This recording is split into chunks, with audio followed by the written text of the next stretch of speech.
Boa noite a todos. Hoje nós vamos estudar o tema o amor ao próximo como a si mesmo. Hoje nós vivemos uma época, talvez das mais difíceis da humanidade, uma época em que tudo muda muito rápido. Os conceitos mudam muito rapidamente, a sociedade muda muito rapidamente e chega a nos assustar. Chega a nos assustar. As mudanças são tão rápidas que provocam um certo isolamento social, porque gera insegurança nas pessoas. Nós temos medo de sair de casa à noite. Aqui no meu bairro, eu não saio à noite a pé, eu saio de carro. A pé é complicado. E eu tenho certeza que em muitos lugares é a mesma coisa. A insegurança, ela é muito crítica, é muito difícil. Mas, e aí nós perguntamos, qual que é a melhor atitude a ter perante o próximo, numa época em que tudo muda e todos mudam de uma maneira tão rápida? Qual que é o melhor comportamento? Qual que é a melhor forma de nos relacionarmos com as pessoas? E aí a gente lembra uma frase de Jesus que, de uma forma lúcida e sintética, nos orienta através do seu Evangelho, que é a seguinte: não faças a outro ou a outros o que não queres que te façam. Só isso. Não faça aos outros o que não querem que os outros façam a você. Isso basta. Mas isso não é uma coisa muito simples quando nós consideramos as dificuldades que o mundo hoje enfrenta, que nós enfrentamos no mundo. Mas nós precisamos ter isso em mente, precisamos trabalhar isso, precisamos procurar sermos melhores, né? Precisamos ter uma crença de que nós podemos fazer melhor. Nós podemos fazer melhor. Então, nós temos uma orientação de Jesus, né? Certa vez, no Evangelho segundo o Espiritismo, com base num texto de Mateus, no capítulo 22 de Mateus, versículos 34 a 40, consta ali o maior mandamento. Qual o maior mandamento? Né? Quando os fariseus o questionaram e aí perguntaram a ele qual que era o maior mandamento da lei. E Jesus respondeu: amarás o Senhor teu Deus de todo o coração, de toda a tua alma, de todo o teu entendimento. Este é o maior e o primeiro mandamento. E o segundo, que é semelhante a este: amarás o teu próximo como a ti mesmo. E aí está toda a lei e os profetas, segundo Jesus afirmou. Bom, ele fala uma coisa interessante. Isso não é a mesma coisa. Amar a Deus sobre todas as coisas não é a mesma coisa que amar ao próximo como a ti mesmo. Não é a mesma coisa. É semelhante. É apenas semelhante. Mas essa semelhança, ela é o nosso rumo, é a orientação que Jesus nos dá para seguirmos em frente. Nós precisamos aprender a nos amar. Nós temos que nos amar. Nós temos que amar a Deus, temos que nos amar e amar ao próximo, amar as pessoas que convivem conosco. E nós não amamos quem não conhecemos. Mas para o final do estudo nós vamos ver isso. Nós não amamos a quem não conhecemos. Por isso nós temos que nos conhecer. Mas antes de falar nisso, vamos tratar de uma outra questão, né? Semelhante quer dizer parecido. Semelhante não é igual, é análogo, é parecido, mas não é igual. Então, essa relação de amar ao próximo como a si mesmo, ou seja, eu tenho que amar as pessoas, amar a todos aqueles com os quais eu já convivo, pessoas que eu vejo na rua, como eu me amo. Como eu me amo. É lógico que eu tenho que considerar as pessoas que eu conheço.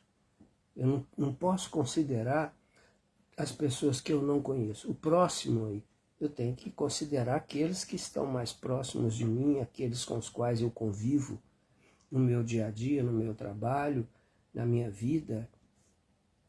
As pessoas da casa espírita com as quais eu me comunico, com as quais eu convivo de alguma forma, eu tenho que ter esse pensamento. Eu não posso dizer que amo todo mundo e nós não amamos todo mundo. Quer ver um exemplo? Nenhum de nós ama o vice-primeiro-ministro da China. Nós nem sabemos quem ele é. Muito menos o vice-presidente da Rússia. Nem sabemos quem é. Como é que nós vamos dizer, não, eu amo coisa nenhuma? Então, isso é relativo. Nós precisamos entender o amor como algo que vai crescendo em nós, que vai desabrochando em nós, conforme nós vamos sendo melhores a cada dia. Quanto mais nós melhoramos, mais nós vamos aprendendo a amar de fato. E nessa relação de amar a Deus e amar ao próximo como a si mesmo, nós precisamos entender algumas questões. Primeiro delas, amar a si mesmo. Nós temos que nos amar antes de qualquer coisa. Ninguém ama a Deus se não se ama. E ninguém se ama se não ama a Deus. Isso é imutável. É imutável.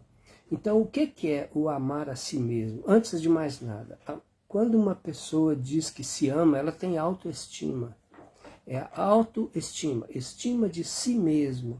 Essa estima de si mesmo, ela vai se relacionar naturalmente ao amor a Deus, porque Deus está em nós. Se Deus está em mim e eu tenho autoestima, eu amo a Deus que está em mim. Porque esse Deus a que eu me refiro é um Deus que está dentro de mim, que é uma centelha divina que habita em mim. Uma centelha divina. Nós somos centelhas divinas. Por isso que Jesus nos disse, o reino dos céus está dentro de vocês. Nós temos que procurá-lo apenas dentro de nós. E Deus se manifesta em nós através da nossa consciência. É por isso que na questão 621 de O Livro dos Espíritos, quando Kardec pergunta onde está escrita a lei de Deus, os Espíritos respondem, na consciência. Deus se manifesta em nós pela voz da nossa consciência. É dessa forma. Então é dessa forma que nós nos relacionamos com o Criador. Ele está em nós. Nós ouvimos a voz da consciência com muita frequência. Agora, se a consciência dorme, nós não ouvimos. Se a consciência dorme, nós não compreendemos a lei de Deus. E aí nós cometemos toda sorte de desatinos, toda sorte de problemas, de crimes, de atitudes equivocadas, porque não conhecemos Deus. Não conhecemos suas leis e Deus se manifesta pelas suas leis. É a única forma da manifestação divina, pelas suas leis. E a lei de amor e caridade, ela está nos orientando a respeito do que nós devemos fazer, de como fazer. É Deus se manifestando em nós. Ele nos orienta. Então a autoestima é algo extraordinário. E a autoestima sem o amor a Deus pode significar algo muito negativo, como por exemplo a prepotência. Aí eu sou melhor do que os outros. E não é. É a autoestima, mas é a autoestima dissociada do amor de Deus, do amor a Deus. Então ela vira prepotência. E a pessoa se considera melhor que os outros. E ninguém é melhor que ninguém. Somos irmãos. Somos diferentes, porque temos idades diferentes. idades espirituais, eu não me refiro a idades físicas. E dessa forma, a autoestima tem que estar associada ao amor a Deus, senão ela não vai valer muita coisa. Uma outra questão é a autoconfiança. A autoconfiança, quem se ama, ele tem autoconfiança.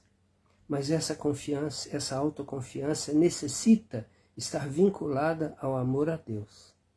Senão, ela vai virar um problema, ela vai virar um excesso, ela vai virar uma coisa desagradável, porque a pessoa vai achar que pode o que não pode. E quando ele acha que pode aquilo que não pode fazer e faz, ele se dá mal, muito mal. Um outro aspecto é o otimismo. Uma pessoa que se ama, ele é otimista. Ele é naturalmente otimista, ele não é pessimista. Mas uma pessoa que ama a Deus e se ama, esse otimismo dele é muito preservado, é muito comedido dentro das suas possibilidades. Ele sabe o que ele pode agora, o que ele não pode. Mas quando ele não ama a Deus, ele não conhece esse amor a Deus e é otimista, esse otimismo pode se transformar numa positividade tóxica. E aí ele vai ter dificuldades, ele pode fugir da realidade, pode ter problemas mentais, saúde mental, porque ele não conhece o amor divino e o seu otimismo vai além. Ele acha que dá conta de fazer o que ele não dá conta de fazer. E ele vai ter uma toxidez mental. Ele vai ter problemas e problemas muito graves. Então é necessário que esse amor a Deus e esse auto-amor tenha equilíbrio. Então nós temos naturalmente a confiança na ajuda e na proteção espiritual quando nós amamos o Criador. Amar a Deus nos dá essa confiança. Eu sei que eu estou sendo protegido, eu estou sendo guiado. Deus está comigo, Ele não falta. E não falta mesmo. Ele está na nossa consciência, a nossa consciência nos avisa sempre que temos alguma coisa que precisa ser corrigida. A consciência está conosco. Ela nos guia, ela nos leva. É Deus em nós. Deus nos guia sempre. E essa confiança, toda essa situação, esse bem-estar nos leva a ser pessoas melhores, pessoas mais benevolentes, pessoas que praticam a caridade, pessoas que começam a desenvolver a humildade. E o que é a humildade? A humildade relacionada ao amor a Deus é a chamada mendicância de espírito, não é pobreza de espírito. No Evangelho chegou até nós com o nome de pobreza de espírito, mas na verdade não é bem pobreza de espírito, é mendicância de espírito. Mas chegou na tradução de pobreza de espírito, tudo bem. Então, bem-aventurados os pobres de espírito, ou os humildes, deveria ser os mendigos de espírito. Porque o mendigo de espírito é aquele que não tem espiritualidade, não é espiritualizado. Ele sabe que não é espiritualizado. Ele sabe que não consegue se espiritualizar sozinho. Interessante isso, né? Ele sabe que não dá conta sozinho. Então ele pede o auxílio. Ele busca o amparo da espiritualidade amigo, ele busca o amparo de Deus, porque ele sabe que sozinho ele não dá conta. Então ele busca esse apoio, busca esse amparo espiritual para conseguir se espiritualizar. Assim é com tudo na vida. Nós buscamos o auxílio, nós temos a confiança na ajuda da espiritualidade maior em nome de Jesus, em nome de Deus. Temos o amparo e sabemos disso. Essa certeza nos leva a ter mais convicção, mais otimismo, mais autoconfiança, porque nós sabemos que vamos dar conta, porque sabemos que somos amparados. Mas mesmo assim, nós pedimos o amparo, buscamos o amparo. porque precisamos dele. Por outro lado, nós aprendemos a perdoar as faltas alheias quando nós estamos amparados pela espiritualidade amiga, quando nós colocamos o aspecto espiritual de nossa vida em primeiro lugar. E o aspecto espiritual de nossa vida em primeiro lugar chama-se amar a Deus sobre todas as coisas. Quando fazemos isso, nós conseguimos superar dificuldades e muitas dificuldades. E aí nós vamos amar ao próximo. Porque amando ao próximo, porque não é possível amar ao próximo sem amar a Deus. Não é possível amar a Deus sem amar ao próximo. As coisas se complementam. O amor, as coisas se complementam. E o amor ao próximo acaba sendo um termômetro do nosso amor a Deus. Ou seja, quanto mais amamos ao próximo, mais amamos a Deus. Quanto mais vemos naquelas pessoas que carecem do nosso auxílio, quanto mais o vemos com um olhar, com amor no coração, mais nós amamos a Deus. Então, é algo que nós precisamos aprender a desenvolver, e não se desenvolve da noite para o dia. Isso desenvolve com atitude, não só com palavras, mas com atitudes. Não é uma tarefa simples, nunca foi. E também não se consegue desenvolver em uma só existência. Isso se desenvolve ao longo de várias existências com prática. É com prática, é com dedicação e aos poucos. Então, tudo aquilo que nós fazemos ao nosso semelhante, seja bem ou mal, é considerado como se estivesse fazendo ao próprio Criador. Amar o nosso próximo é amar a Deus. Desprezar o nosso próximo é desprezar a Deus. Isso nós precisamos compreender, para que a nossa postura passe a ser uma postura eficiente, uma postura de harmonia perante o Criador, porque é assim que nós vamos crescendo, é assim que nós vamos evoluindo. Nós não temos outro caminho de evolução. Nós temos que aprender a amar, aprender a nos conhecer, aprender a desenvolver a nossa consciência, ser seres de consciência mais despertas, mais evoluídas, mais livres, em condições de compreender e discernir corretamente o bem do mal. Então, o amar a Deus, ele está muito vinculado à evolução moral de cada um de nós. Amar a Deus é cumprir as leis divinas, porque Deus se manifesta pelas suas leis. E essas leis divinas, elas são muito bem analisadas na obra de Kardec, e principalmente quando nós falamos da consciência. A questão 621, como eu já falei, onde fica claro que a lei de Deus está escrita na consciência.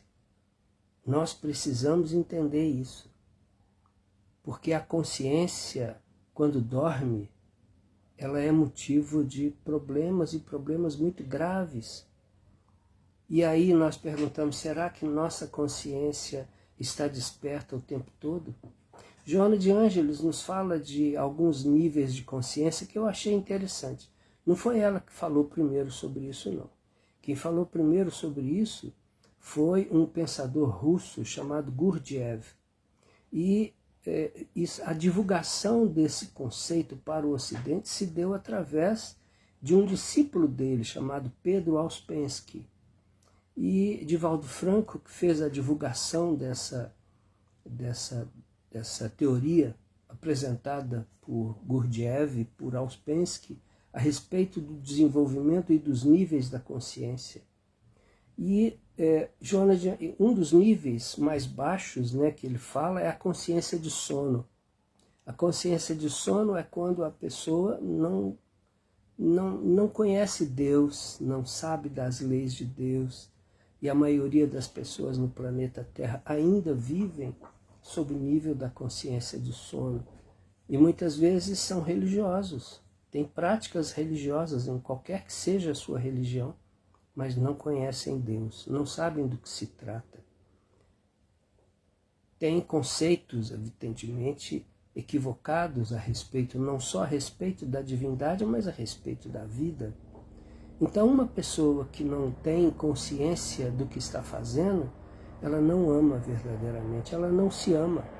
Essa pessoa ela está sujeita a se drogar, ela está sujeita a consumos exagerados de álcool, de fumo, de drogas, de um monte de coisa, porque ela não se ama.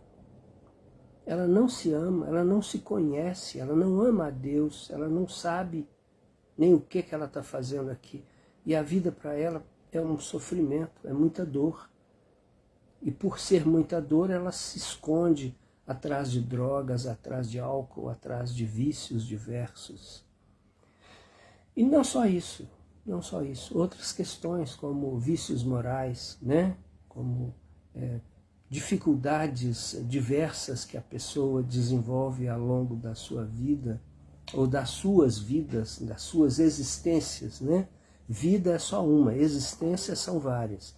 Então, ao longo de suas existências, a pessoa desenvolve diversos problemas que vão só prejudicá-lo, só fazer com que ele tenha mais dificuldade. Então, quando a consciência começa a despertar, aí a pessoa começa a compreender. É quando começa a mudança, começa a preocupação com a divindade, começa a preocupação consigo, né? A preocupação com o Criador, ela vem aos poucos, mas a consciência começa a lhe fazer algumas acusações. Olha, você não pode fazer isso, você não pode fazer aquilo. Não faça isso, você está errado.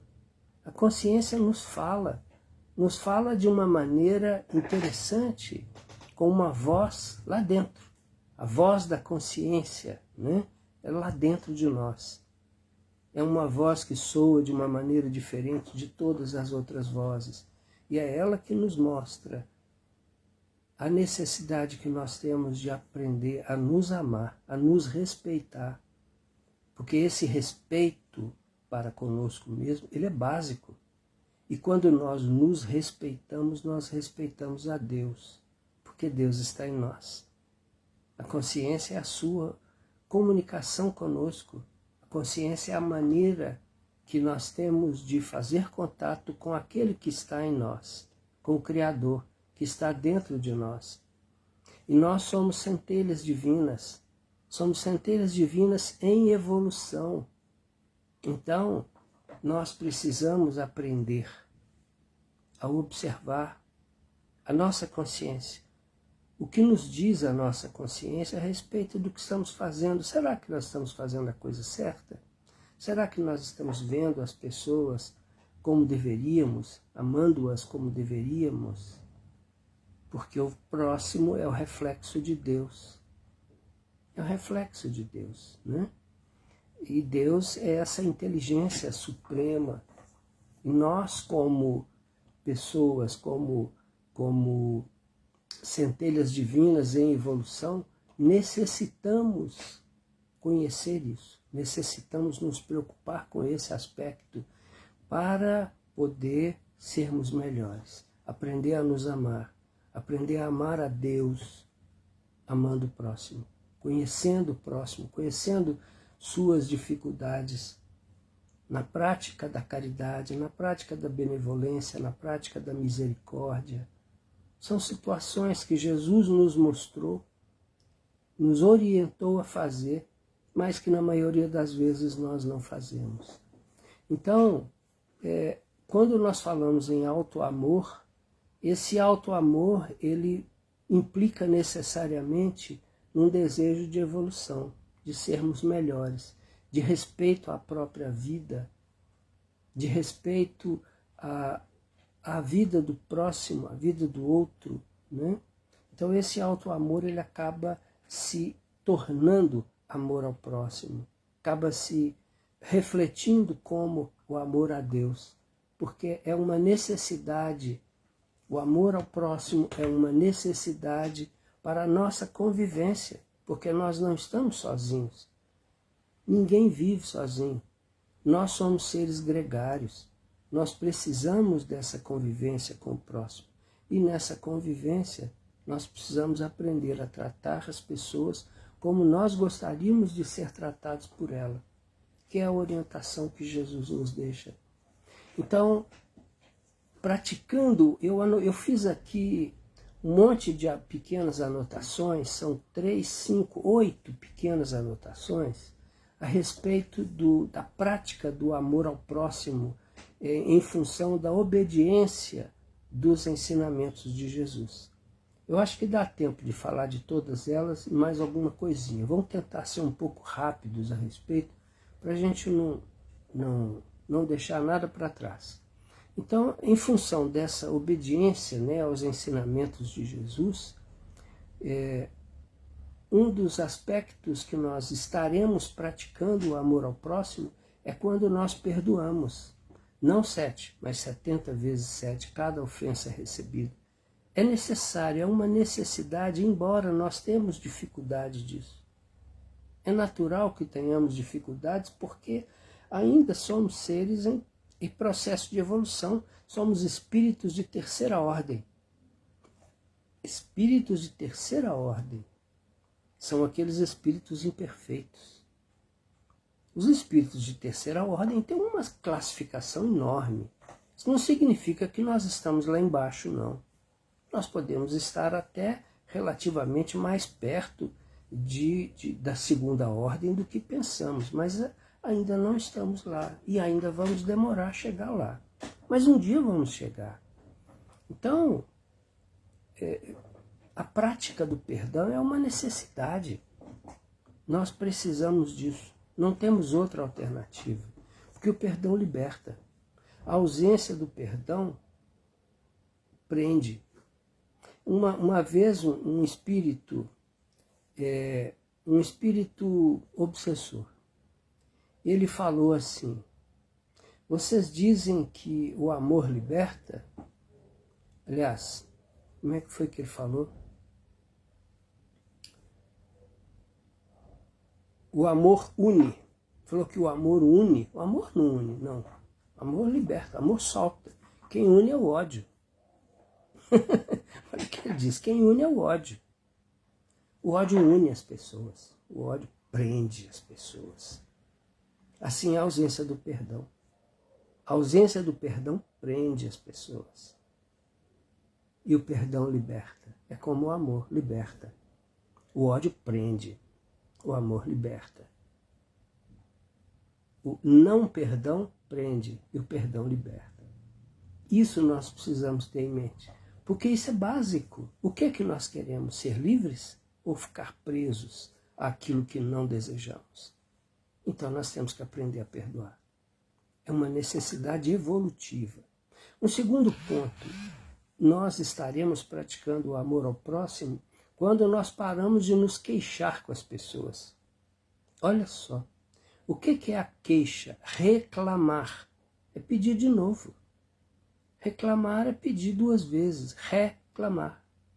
Estou pedindo outra vez. Então, se eu reclamo de alguma coisa ruim, eu estou pedindo mais coisa ruim. Eu tenho que parar com isso. Tenho que parar de reclamar. Ah, eu estou cansado, eu estou isso. Não. Eu tenho que pedir a Deus que me dê forças e não reclamar que estou cansado. Se eu peço a Ele que me dê forças, Ele vai me dar forças. Mas se eu reclamar que estou cansado, eu vou ficar cansado. Porque eu estou clamando cansaço. Compreendem como que parar de queixar com as pessoas é fundamental no nosso processo evolutivo? E é uma coisa que às vezes nós não damos valor. E nós nos queixamos. E não podemos, não devemos. Temos que parar com isso. Um terceiro ponto. Quando exercitamos a nossa paciência diante das mais ásperas dificuldades. O exercício da paciência, que não é fácil. Mas não é mesmo, eu que o diga. O exercício da paciência é algo complexo. Mas nós necessitamos da paciência. Não tem outra alternativa. Nós precisamos ser pacientes. Nós precisamos ser mais tranquilos, mais calmos. Precisamos da paciência. para que ela nos ampare, nos ajude a ser melhores. A paciência nos ajuda a ser calmos. A paciência nos ajuda a evitar o nervosismo. A paciência nos ajuda a sermos melhores. Por isso é importante o exercício da paciência nas mais ásperas dificuldades, não importa qual dificuldade seja. Emmanuel diz, trabalha e confia. Trabalha e confia. E quando Chico estava numa situação difícil dessa, que ele pediu ajuda, Emmanuel mandou para ele uma mensagem que havia recebido de Nossa Senhora, quando disse para ele, Chico, isso passa. Tudo passa, toda dificuldade passa. Então, tem que ter paciência, porque a paciência é recompensada. A impaciência não, mas a paciência é recompensada, porque tudo passa. Então, quando exercitamos nossa paciência diante das mais ásperas dificuldades, nós estamos praticando o amor ao próximo. Além disso, estaremos praticando o amor ao próximo quando procuramos dar o exemplo. Dar o exemplo. Um caso, uma ação de uma benevolência qualquer. Um exemplo de benevolência. Um exemplo de tranquilidade, um exemplo de humildade, um exemplo de paciência. Um exemplo de paciência. É muito bom. É muito bom. Isso nos auxilia a sermos melhores. Porque cada vez que nós damos um exemplo positivo, nós estamos melhorando o nosso karma. Karma não é uma palavra desenvolvida dentro da doutrina espírita, mas eu vou falar dela. Não ia não, mas vou falar um pouquinho. Eu li um livro, que eu tenho ele aqui em casa, chama Karma. A autora chama Anne Besant.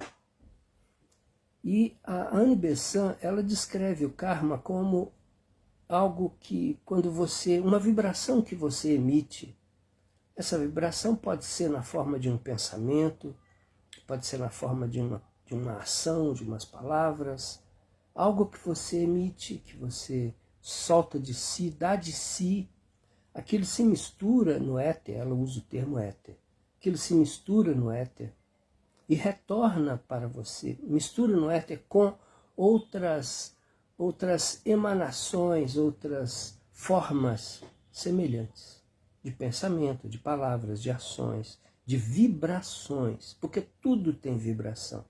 Então as vibrações que você emite através da fala, através do pensamento, através da atitude, ela se mistura no éter com vibrações semelhantes e voltam até você, aumentando a sua capacidade naquela vibração. Então, se nós damos o exemplo de benevolência, nós melhoramos a nossa capacidade de ser benevolentes. A isso ela chama de karma, dharma, sei lá, alguma coisa assim. Acho que é karma mesmo. Que não é algo negativo, não é exatamente o que nós chamamos de lei de causa e efeito, não é. Tem semelhança? Tem, mas não é a mesma coisa. Então, dar o exemplo é ótimo, nos faz um bem maravilhoso. Precisamos dar exemplos, exemplos positivos. Exemplos para serem seguidos. É a luz sobre a candeia. Luz não pode ficar debaixo do alqueire, debaixo da cama. Ela tem que ficar sob o candeeiro, né? A luz sobre a candeia, não sobre o candeeiro. É a candeia sobre o candeeiro. É a luminária em cima da mesa, né?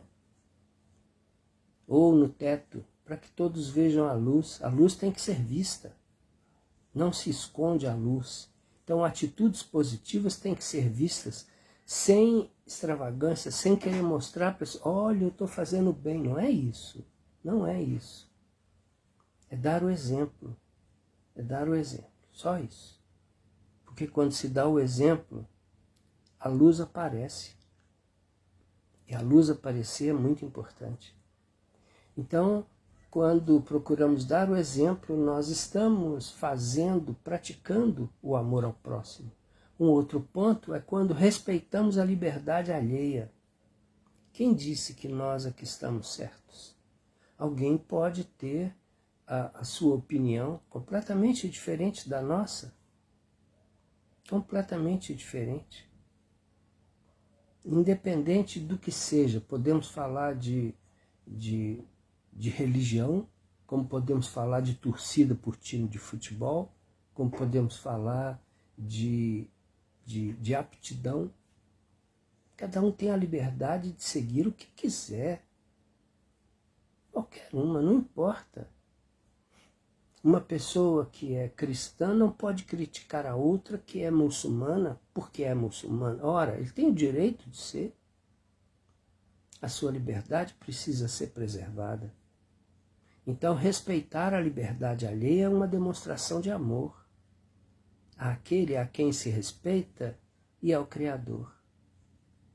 E é também uma postura de auto-amor, é uma postura de autoestima. Eu quero ser respeitado, eu quero que me respeitem, então eu tenho que respeitar. Eu quero que respeitem a minha liberdade religiosa, então eu preciso respeitar as liberdades religiosas das outras pessoas. Isso é importante. Então, quando respeitamos a liberdade, estamos praticando o amor ao próximo. A liberdade alheia, seja ela em que for. Um outro ponto é quando fazemos todos os esforços para não sermos omissos. Não podemos ser omissos. Ser omisso, em tese, você poderia dizer, não, eu não fiz mal, fiz mal nenhum. Deixou de fazer o bem, foi omisso. É um outro tópico, né? É uma outra forma. Outra forma de se ver a omissão. A omissão é terrível. Nós não podemos ser omissos, em hipótese alguma. Então, quando nós nos esforçamos para não ser omissos em quaisquer circunstâncias, nós estamos praticando o amor ao próximo. Então vejam que são muitas situações. Mais uma ainda, quando nós somos indulgentes. Ser indulgentes, não ver o defeito do outro, não colocar em evidência o defeito do outro. Ver a gente vê. E o defeito do outro que nos incomoda é o defeito que nós temos. Todo defeito de alguma pessoa que nos perturba é defeito que nós temos. E nós precisamos entender isso. Se algo nos incomoda em alguém, nós temos que corrigir aquele defeito dentro de nós. Porque depois que aquele defeito estiver corrigido em nós, nós não vamos mais nos sentir incomodados por este defeito estar em outra pessoa. Porque nós já teremos superado aquele defeito. E aí nós seremos indulgentes. Seremos indulgentes. Porque já teremos superado aquilo, né? E o mais importante, quando praticamos a caridade.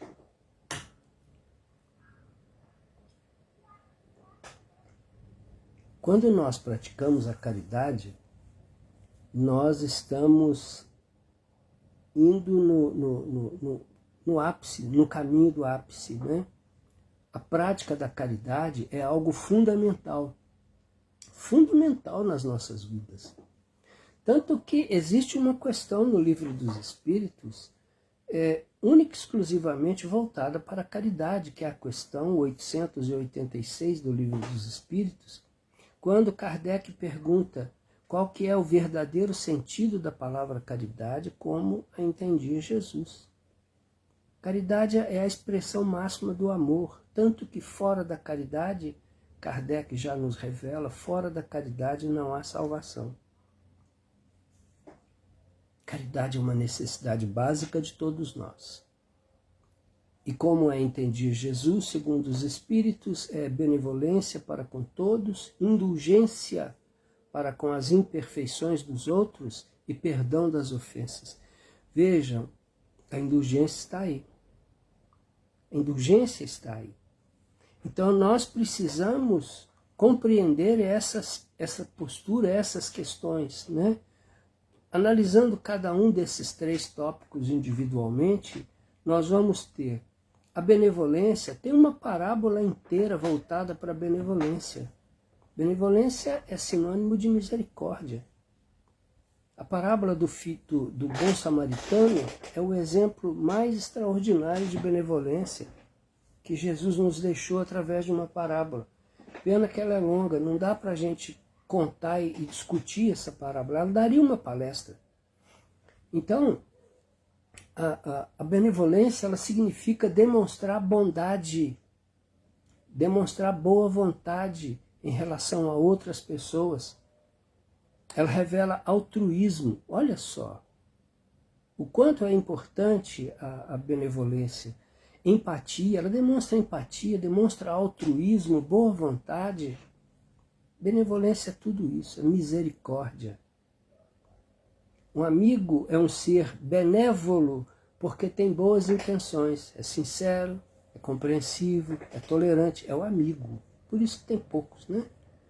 Mas ele está sempre nessa situação. Boas intenções, sinceridade, compreensão, tolerância. Isso é um amigo. O amigo é benevolente.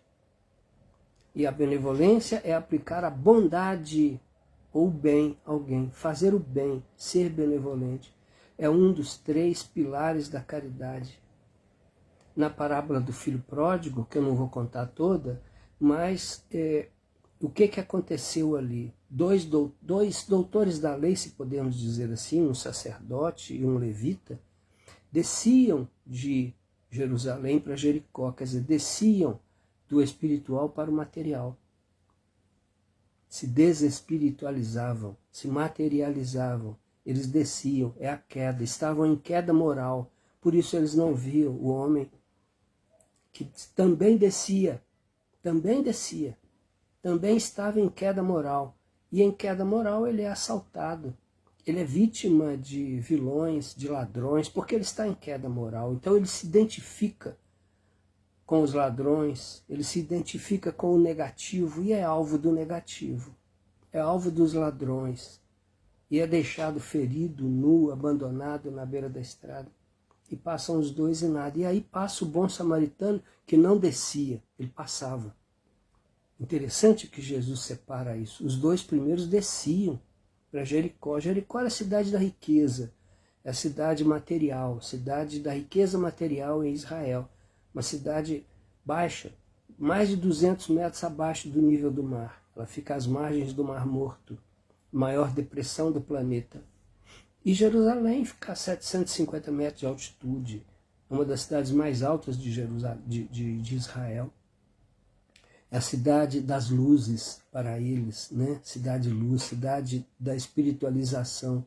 É a cidade onde ficava o templo, onde ficavam a sinagoga, né? É a cidade do templo que deveria ser cultuado pelos judeus. Então, é a cidade do espiritual. E aí, quando passava um homem por ali, ele não descia, ele passava. Passando, ele se condoeu daquele homem que estava lá, caído, e o tratou. Levou para a hospedaria, cuidou dele direitinho, ou seja, ele teve a benevolência, ele teve misericórdia, ele foi benevolente. Tanto que ao final da parábola, Jesus pergunta para aquele homem que o questionou qual deles foi o próximo daquele homem. Ele falou aquele que para com ele usou de misericórdia. E aí Jesus fala, então vai você e faz a mesma coisa. Tenha misericórdia das pessoas que necessitam da sua misericórdia. E é essa postura de benevolência que ele nos ensina a fazer, que ele nos orienta a fazer. Ter benevolência. A benevolência inclui, como a Geni disse ali, benevolência inclui muitas virtudes, e são de fato muitas virtudes. Por isso que é um dos 3 pilares da caridade, né? Então, nas relações humanas, ser benevolente é focar incondicionalmente os aspectos luminosos de alguém. Não importa se a pessoa está caída, na beira da estrada, se está caída nas margens da vida, né? Jogada num canto, necessitada de tudo, carente de tudo. Essa é a maior fonte de proteção para não nos ofendermos, porque a ofensa, em um conceito mais prático, significa penetrar e remexer com a nossa própria sombra. Então a benevolência é evitar isso. Benevolência é ter misericórdia para com o ser humano. O segundo pilar da caridade é a indulgência. Indulgência, que é não ver os defeitos alheios. Se vê, evita comentá-los, evita divulgá-los. Aquilo que eu disse, quando nós temos o defeito, nós enxergamos esse defeito no outro, nós não gostamos, nós temos dificuldade, muita dificuldade. Dificuldade, às vezes, de lidar com a pessoa, porque o defeito dela é nosso e nós não percebemos, nós não sabemos disso, por não nos conhecermos. Falta de autoconhecimento. Ninguém ama aquele que não conhece. Então é preciso se conhecer para se amar. E se conhecendo, vai saber dos seus defeitos. E vai procurar corrigir os defeitos, que é natural, é necessário corrigir defeitos. Então, a indulgência, ela vai nos facilitar esse processo. Quando nós já temos uma consciência do nosso problema, das nossas dificuldades, e quando nós já superamos.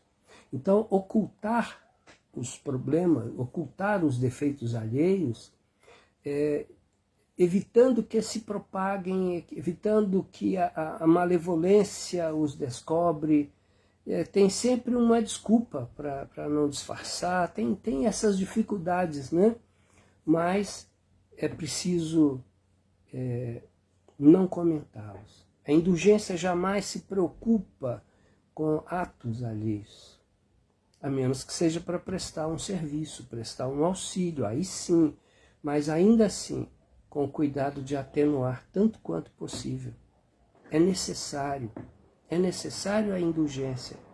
Não fazer observações chocantes, nem fazer censura, trazer censura nos lábios, apenas conselhos, mas quase sempre velados. Então, a indulgência não faz julgamentos. Não julgueis para não serdes julgados, nos disse Jesus. A indulgência não julga. A indulgência pode ver, pode analisar e pode aconselhar de forma velada, quase sempre que possível de forma velada. Mas evitar comentar os defeitos do outro, né? E o terceiro pilar da caridade é o perdão. O perdão, eu também anotei alguns tópicos que eu vou ter que andar um pouco mais depressa com isso, não dá tempo não. O perdão primeiro, nós podemos analisar o perdão como uma distância psíquica ou um desprendimento mental da pessoa problema, não é? No dizer de Joana de Ângeles, nós precisamos nos afastar psiquicamente da pessoa. Não afastar fisicamente, mas psiquicamente sim. O perdão, ele parte desse princípio. Às vezes é necessário um afastamento até físico, né? Perdoar 70 vezes 7 significa perdoar sempre. É o que Jesus quis nos dizer, não é? E nós temos que entender também que a prática do perdão é um modo de vida. Você se habitua. Não quero guardar mágoa, não quero guardar rancor e não vou guardar. Não vou. Eu quero me libertar. Eu sei que o perdão me prende à pessoa, eu não quero. Mas nós temos que fazer isso também para nós. Joana de Ângeles fala muito sobre isso na sua obra. Auto-perdão. Nós precisamos nos perdoar. Não é? Como disse Chico Xavier, ninguém pode voltar atrás e fazer de novo. Mas nós podemos recomeçar agora e fazer outro final. Então, mesmo que nós tenhamos consciência de um erro do passado, nós temos que ter também a consciência do perdão, da necessidade do perdão. Nós temos que nos perdoar. Porque nos perdoamos, nós vamos nos desligando do erro. E veja, se nós não nos perdoamos, nós não perdoamos ninguém. Se nós não somos capazes de nos perdoar, nós vamos perdoar quem? O outro que nos agride? Mas não vamos mesmo. Nós temos que ter essa consciência. Temos que nos perdoar, sim, para a partir daí perdoar aqueles que nos ofendem de alguma forma. É a prática da misericórdia. Perdão é prática da misericórdia. Também, porque todos nós podemos errar, nós não sabemos onde podemos errar, mas sabemos que podemos, não somos perfeitos ainda. Se não somos perfeitos, somos sujeitos a erro.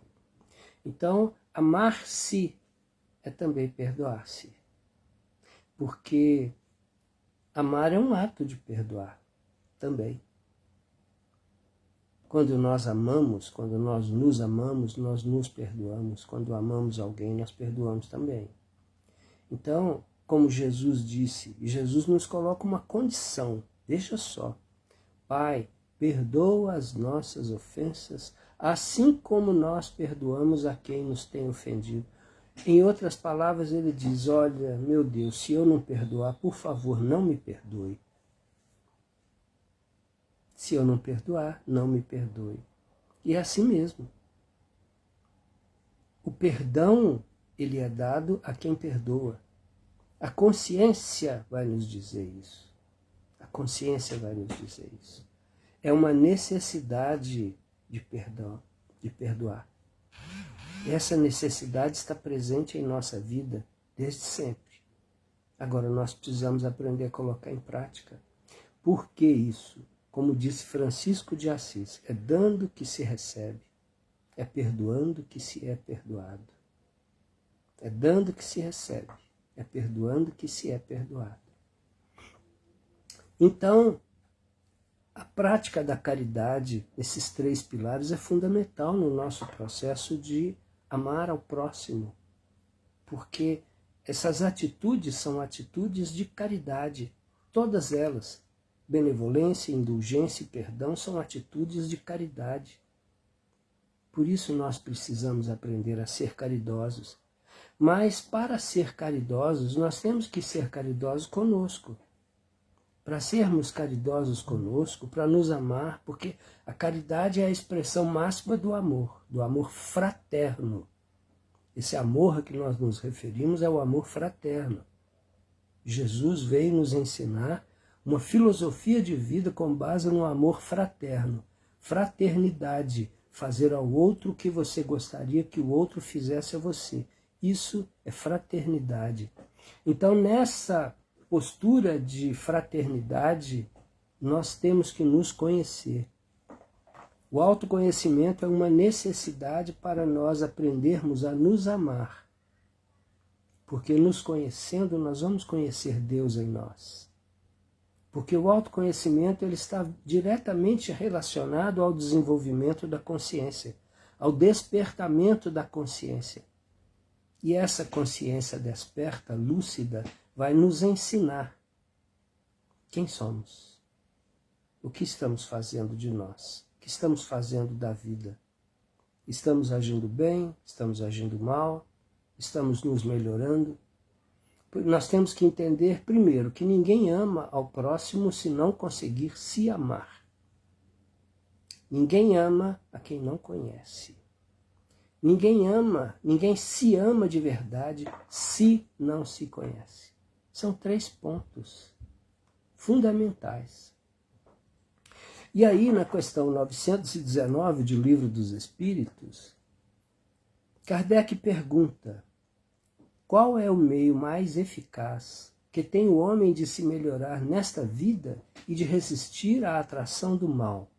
O espírito, que se identificou como Agostinho, ou Santo Agostinho, como conhecido pela Igreja Católica, respondeu: um sábio da antiguidade vos disse, conhece-te a ti mesmo. Então veja, o autoconhecimento é o meio mais prático que nós temos, mais eficaz de nos melhorarmos nessa vida. É o autoconhecimento.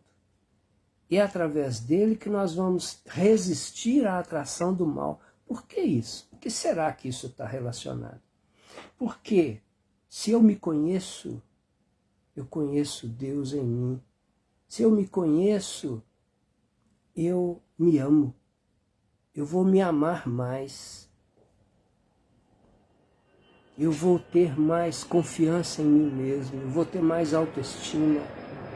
Eu vou saber distinguir o certo do errado, porque a minha consciência vai estar lúcida, e consciência é discernimento. Consciência é discernimento. Nós vamos nos conhecer melhor, nós vamos ter o discernimento do que é certo e do que é errado. E aí, Joana de Ângeles, no livro Autoconhecimento, ela coloca 5 condições para nós nos conhecermos. E nós precisamos entender isso. Primeiro, nós temos que estar insatisfeitos pelo que nós somos, pelo que nós possuímos, ou pela forma como nós nos encontramos. Essa insatisfação é necessária para que haja uma mudança. Porque se nós estivermos acomodados numa situação, é a famosa zona de conforto, se nós estamos numa zona de conforto mental, espiritual, material, qualquer coisa, nós não queremos mudar, nós não vamos mudar. Nós só mudamos quando nós sentimos necessidade de mudança. Então, para nos conhecermos, nós temos que sentir necessidade de nos conhecermos. Isso é básico, isso é importante. Então, é preciso ter um desejo sincero de mudança, segundo Joana de Ângeles, e ela está correta. Temos que ter esse desejo de mudança. Temos que ter persistência no tentame de modificar. Nós temos que querer e temos que buscar com persistência. É necessário. Jesus nos falou a respeito disso. Pedi e obtereis. Batei e abrir-se-vos-á. Buscai e achareis. É a persistência. Ali ele está falando da persistência. Nós precisamos dessa persistência no nosso processo evolutivo.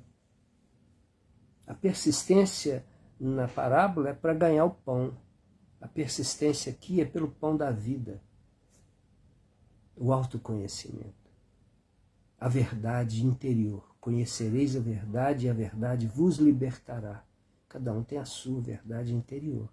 Está dentro de si, é divina. Quando nós conseguimos alcançar essa liberdade, essa verdade, nós nos libertamos. Então, nós temos que ter a disposição para se aceitar e vencer-se.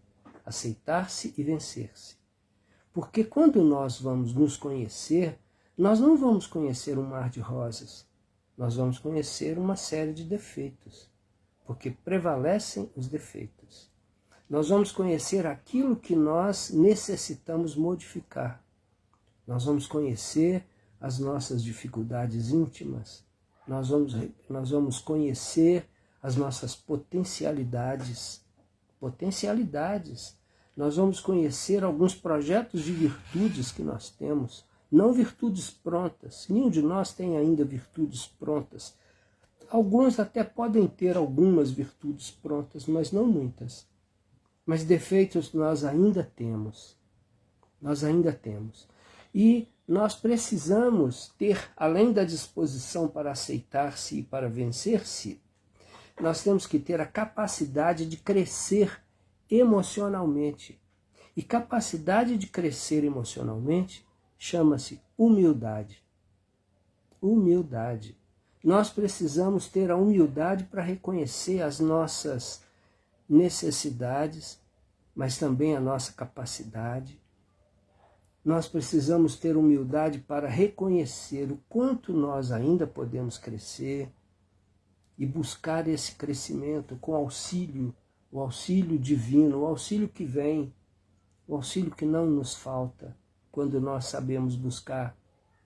Então, nós vamos passar a observar nesse processo como é que nós pensamos, como são os nossos pensamentos, como é que nós sentimos as emoções.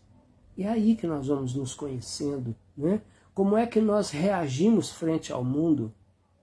Nós não somos conhecidos pelas nossas ações, nós somos conhecidos pelas nossas reações. Então nós vamos conhecer as nossas tendências, nossas inclinações, nossas aptidões. Todos nós temos tendências boas e más que trazemos do passado reencarnatório. Trazemos. Isso também daria um tópico, uma palestra só isso. Mas não dá para a gente falar, mesmo porque o nosso tempo está acabando. Falta 1 minuto só. E nós vamos observar os nossos hábitos. Como são os nossos hábitos? Vamos conhecer o nosso organismo. O nosso organismo. E aí nós vamos aprender a trabalhar as culpas, trabalhar os medos, trabalhar as frustrações, repassar os processos mal resolvidos na infância e na adolescência, analisar, observar, compreender cada um dos nossos defeitos, das nossas virtudes, que são valores positivos e negativos que todos nós trazemos, e conhecer os nossos potenciais, as nossas capacidades de realização pessoal. E assim nós vamos aprendendo a nos amar, amar a Deus, porque Deus está em nós, e amar ao próximo como a nós mesmos. Eu agradeço a paciência de vocês, são 21 horas. Nós vamos encerrar com uma pequena prece em agradecimento aos bons espíritos por nos permitirem o estudo da noite de hoje. Amigo Jesus, companheiro incondicional das nossas vidas, aqui estamos reunidos em seu nome, Senhor, para um estudo à distância. E queremos agradecer pela oportunidade que tivemos em locais distantes, locais diferentes uns dos outros, mas unidos no mesmo ideal, no ideal de compreender o seu amor e segui-lo, no ideal de sermos cristãos, de sermos seus seguidores e de um dia podermos realizar coisas melhores, um dia podermos ser pessoas melhores do que somos hoje. E em seu nome, pedimos o amparo da espiritualidade amiga para que possamos ter uma boa noite de sono e despertar amanhã em paz. Eu agradeço a vocês. Muita paz.